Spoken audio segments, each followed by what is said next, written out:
को करीब 12:50 में हमारी पूरी टीम ने पूरे प्रशासन ने एक बहुत बड़े हादसे को होने से बचा लिया। अचानक 12:35 में एक स्लैब, हमारा जो विक्रमशिला सेतु का एक स्लैब है वो 1 फीट नीचे चला गया। हमारे वहाँ पे पुलिस पदाधिकारी, पुलिस बल थे। उन्होंने तुरंत एसपी साहब को मुझे सूचना दिया और हम लोगों ने सूझबूझ से उस स्लैब पे जितने भी लोग थे उनको तुरंत इवैक्यूएट कराया। संजोग की बात है गाड़ियाँ उस स्लैब पे नहीं थी और जैसे ही इवैक्यूएट कराया ठीक उसके 5 मिनट के अंदर में वो स्लैब नीचे गिर गया। तो ये सूझबूझ की बात है, क्योंकि यदि जिस तरीके से लोग वहाँ पे फोटोग्राफी कर रहे थे, सेल्फी ले रहे थे, हमारे प्रशासन की मौजूदगी के कारण से उतने लोगों की जान को हम लोगों ने बचाया। इस पुल के बारे में समय समय पे कई फीडबैक आता रहा है। हम लोगों ने डिपार्टमेंट को रिक्वेस्ट बार बार हम लोगों ने किया है। डिपार्टमेंट से भी हाईएस्ट लेवल टीम है, वो टीम का गठन हुआ, टीम भी आई, काम भी चलता रहा है। लेकिन अहम बात यह है कि हम लोगों ने एक बहुत बड़े हादसे को होने से बचा लिया है।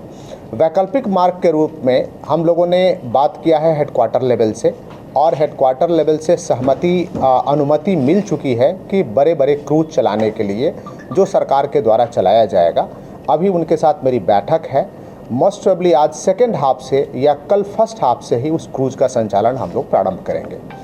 अब इस बीच में हमारा भागलपुर और नौगछिया दोनों के बीच में चूँकि एकमात्र मुख्य अब जो कम्युनिकेशन का माध्यम है नाव ही है, तो नाव पे हम सभी नाव पे हमारे जो गवर्नमेंट की नाव है वो तो चलेगी ही, कुछ ऐसे जो फेरी के माध्यम है वो चलेंगे, लेकिन उस पर स्पष्ट रूप से उसमें जो उसके संचालन की क्षमता यानी कितने व्यक्ति उस पर बैठ सकते हैं। दूसरा, संचालन का समय यानी कि सूर्योदय यानी कि जब सवेरा हो जाता है सूर्योदय के आसपास के समय से हम लोगों ने 5:30 सुबह से चलाने का निर्णय लिया और शाम के 6 बजे तक यानी सूर्यास्त से पहले हम लोग उसको बंद कर देंगे। क्योंकि यदि नाव पे व्यक्ति सवार हो जाते हैं तो उससे उन्हें दूसरी पार पहुंचाना प्लस वहां से उन्हें इवैक्यूएट करना, ये भी हमारी जवाबदेही होती है। मैं आपके माध्यम से तमाम आम जनता से मैं अनुरोध करता हूं, मैं अपील करता हूं कि जो संचालन का समय है और संचालन की क्षमता है इसका पूरा ख्याल रखें। कहीं कोई हड़बड़ी नहीं है। सभी व्यक्ति जो लोग किनारे पे हैं ज़रूर हम उनको ले जाने का प्रयास करेंगे। अभी हम आकलन कर रहे हैं, हमने कई ऑपरेटर्स 3 बड़े बड़े ऑपरेटर को बुलाया है जो इसका संचालन कर सकते हैं, ताकि हम इतनी संख्या में ज़रूर नाव रखेंगे ताकि हमारे आम जनों को दिक्कत नहीं हो। लेकिन मैं हाथ जोड़ के विनती करता हूं सभी लोगों से कि कभी भी संचालन की जो क्षमता है, यदि 50 लोगों के बैठने की क्षमता है, कृपया आप 51वां व्यक्ति नहीं बिठाएं। वो एक कभी भी कोई दिक्कत हो सकती है। इसलिए हमारा पुलिस बल को भी हम लोगों ने वहाँ प्रतिनियुक्त किया है, मजिस्ट्रेट को प्रतिनियुक्त किया है। और सवेरे में एक र्यूमर आया था कि स्लैब पे कोई गाड़ी जो है गिर गई, कोई बस गिर गया, लेकिन रात में ही हम लोगों ने कंफर्म कर लिया था। कल देर रात को मैं, एसएसपी साहब, हमारे डीडीसी, हमारे एसडीओ, एसडीपीओ दोनों तरफ से सभी लोग वहाँ मौजूद थे। हमारे मीडिया के भी कई बंधुगण मौजूद थे वहाँ पे। उन लोगों ने देखा कि किस तत्परता से हम लोगों ने गाड़ी को बैक कराया और गाड़ी को बैक करा के सभी लोगों को इवैक्यूएट करके फिर हम लोगों ने पुल को सील किया है। तो कहीं कोई हताहत की सूचना नहीं, वो गलत खबर है जिसने भी अपलोड किया, हालांकि उन्होंने डिलीट भी किया है। और उसके वेरिफिकेशन के लिए मैंने सुबह में एडीएम आपदा को एसडीआरएफ के बोट से वहाँ भेजा भी था। इन्होंने जाके स्वयं निरीक्षण किया है कि नहीं वहाँ कोई हताहत नहीं है, सिर्फ स्लैब गिरा है और कहीं कोई ऐसी बात नहीं है, तो उसको भी हमने वेरीफाई किया है। अभी मैं, एसएसपी साहब, हम लोग जा करके अभी देख रहे हैं कि जो मार्ग हमारा कौन कौन सा हो सकता है संचालन का, बड़े क्रूज आएंगे या छोटे क्रूज है, उनका क्या संचालन का मार्ग हो सकता है, उसको हम लोग स्वयं स्थल पर जाके अभी निरीक्षण करेंगे और आम जनों को जो बेस्ट सुविधाएँ मुहैया हो सकती है कराएंगे। पटना जाने के लिए अब हमारा जो एक लाइफलाइन ये था, तो हमें घबराने की ज़रूरत नहीं है। हम यहाँ से पटना जाने के लिए अपने भागलपुर के लोगों से आग्रह करेंगे कि यहाँ से सुल्तानगंज, जो कि आप 4 लेन होकर पहुँच सकते हैं, कृष्णगढ़ चौक पे पहुँच सकते हैं, और वहाँ से मुंगेर होते हुए आप जो 4 लेन है बेगूसराय, जो खगड़िया से मुंगेर का जो बेगूसराय का 4 लेन है, वहाँ पकड़ के पटना जा सकते हैं। नौगछिया के लोगों को पटना जाने के लिए कहीं कोई दिक्कत नहीं है। भागलपुर से नौगछिया में आने जाने में दिक्कत है जो आम जनों को, तो हम ऐसी सुविधा प्रोवाइड करा रहे हैं जहाँ जिसपे कि बाइक हो, साइकिल हो, वो सब सारी चीज़ें सवार हो जाएंगी।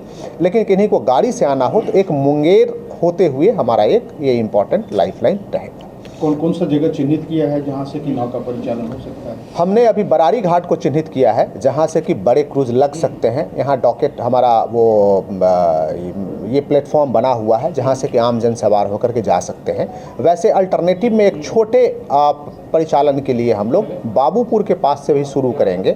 वहाँ भी एक प्राइवेट जेटी वहाँ बना हुआ है, लेकिन उसको हम लोग अभी इवैल्यूएट कर लेंगे, फिर उसको ओपन करेंगे। लेकिन प्रथम दृष्टया मैं बरारी से ही हम जो गवर्नमेंट की जितनी भी चीज़ें होंगी, नाव होंगे, वो बरारी से ही हम लोग मूव कराएंगे नौगछिया। राशि निर्धारित किया जाएगा? नहीं, सरकारी नाव के लिए कोई वो निःशुल्क होगा, वो मुफ्त सेवा होगी। अतः आपके माध्यम से ये भी मैं अनुरोध करूँगा कि सभी सरकारी नाव पे या जेटी पे वो लिखा रहेगा गवर्नमेंट, तो उसमें किसी प्रकार का फीस किसी को भी नहीं दें, किसी के बहकावे में नहीं आए। सर जो बस वगैरह जो बाईपास जो बस स्टैंड है यहाँ से है जो तो घूम के बस जाएगी सर, उसका किराया जो है अधिक लोग बता रहे हैं कि उसका संचालन मैं बिल्कुल मैं आयुक्त महोदय से अनुरोध करूंगा।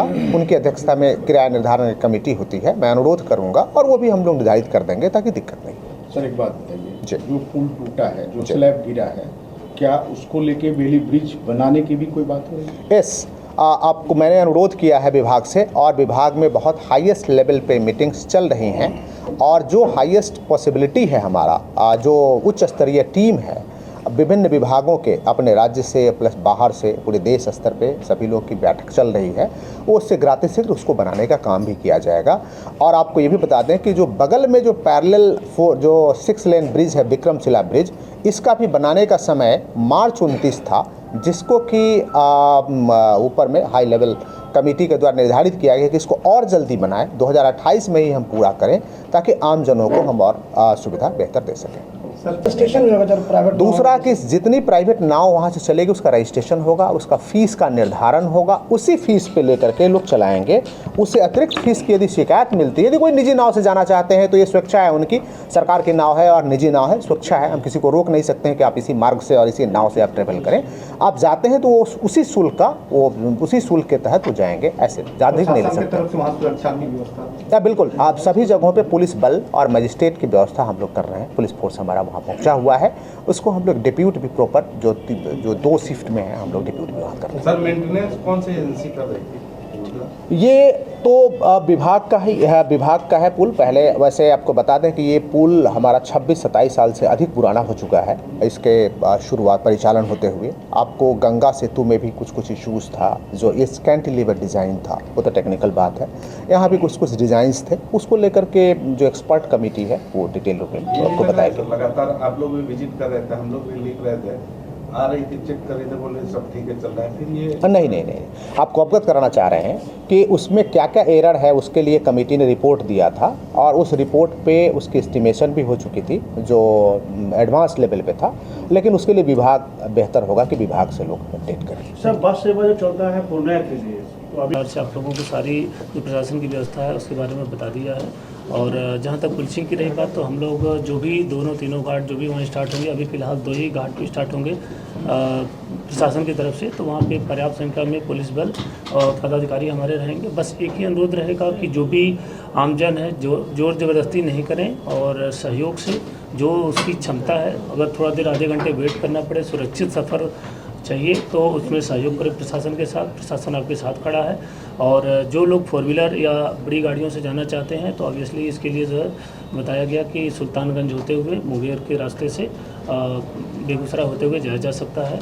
और साथ में हम लोग जो भी हमारे चौक पॉइंट कहीं भी हैं वहाँ पे हम लोग ज़्यादा से ज़्यादा पुलिस बल और हमारे ट्रैफिक के जवान उसको तैनात किए जा रहे हैं। और साथ में हम लोगों ने सोशल मीडिया और अन्य के माध्यम से और आप लोगों के माध्यम से रात्रि में भी और अभी भी अनुरोध करते हैं कि किसी अफवाह में नहीं रहना है। वहाँ पर कोई भी दुर्घटना नहीं हुई, हमारे पदाधिकारी वहाँ पर मौजूद थे, पूरा पुल साफ कर लिया गया था, उसके बाद वो स्लैब गिरा है।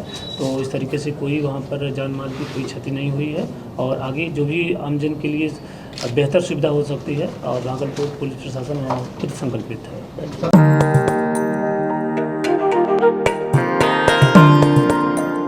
अक्षय तृतीया यानी वो शुभ अवसर जब घर आती है कभी न खत्म होने वाली सुख और समृद्धि। और इस पावन पर्व की खुशियों को दोगुना करने आपके शहर भागलपुर में आ गया है कल्याण ज्वेलर्स। इस अक्षय तृतीया अपने परिवार के लिए चुने 100% BIS हॉलमार्क वाले शुद्ध सोने और शानदार हीरों के हमारे बेहतरीन डिजाइन्स, पारदर्शिता के वादे और अक्षय तृतीया के विशेष ऑफर्स के साथ आपकी हर खरीदारी बनेगी शुभ। सोने की ज्वेलरी की मेकिंग पर फ्लैट 30% का डिस्काउंट और डायमंड की मेकिंग पर फ्लैट 50% की भारी छूट दी जा रही है। तो इस अक्षय तृतीया आइए कल्याण ज्वेलर्स। हमारा पता है तिलका मांझी चौक, भागलपुर।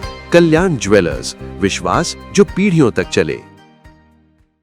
भागलपुर का पहला NABH मान्यता प्राप्त अस्पताल ओम ENT एंड मैटरनिटी हॉस्पिटल। यहाँ मिलती है कान, नाक, गले और मैटरनिटी संबंधित अत्याधुनिक सुविधाएं। यहाँ ब्लडलेस और दूरबीन विधि, एंडोस्कोपी, ब्रोंकोस्कोपी और मॉड्यूलर ऑपरेशन थिएटर की सेवाएं 24 घंटे उपलब्ध है। साथ ही यहाँ ऑडियोलॉजी और स्पीच थेरेपी की भी सुविधा उपलब्ध है। महिलाओं के लिए मॉड्यूलर लेबर टेबल और सिजेरियन सेक्शन टेबल के साथ 24 घंटे संपूर्ण मैटरनिटी की सुविधा उपलब्ध है। साथ ही यहाँ बांझपन के इलाज के लिए सेवाएं उपलब्ध है। हमारे यहाँ कैशलेस सुविधा उपलब्ध है। हमारा लक्ष्य आपकी सेहत और सुरक्षा। ओम ENT एंड मैटरनिटी हॉस्पिटल, हर कदम पर आपके साथ। नमस्कार, मैं डॉक्टर अजय कुमार सिंह, शिशु रोग विशेषज्ञ, बिहार झारखंड में अग्रणी मेरा स्नेह अस्पताल, जो सबसे पहले बिहार झारखंड में कृत्रिम श्वसन मशीन यहाँ आया, ब्लड गैस एनालाइजर आया, और एक नया मशीन क्रिटिकल जो देर से हुए बच्चे में इलाज में बहुत सक्सेसफुल है और वह विकलांगता से बचाता है और बचने की संभावना बढ़ती है। वह मशीन जो देर से रोया बच्चा है उसमें 3 डिग्री कम टेम्परेचर पर रखा जाता है और 3 दिन के लिए रखा जाता है, लेकिन वो 6 घंटे के अंदर उसको उसमें रखना पड़ता है। तो आप इसका लाभ उठाएं। और दूसरी बात, जो आयुष्मान योजना है उसके तहत 5 लाख का चिकित्सा आप अपने नवजात के लिए, बच्चों के लिए आप यहाँ उपलब्ध है, उसको ले सकते हैं। ध्यान रहे कि 5 साल के कम के उम्र में के बच्चों को आयुष्मान कार्ड की अलग से ज़रूरत नहीं है। यदि आपके माता पिता का नाम है तो वो इसमें लाभुक हो सकता है और आप इसका लाभ उठा सकते हैं। धन्यवाद।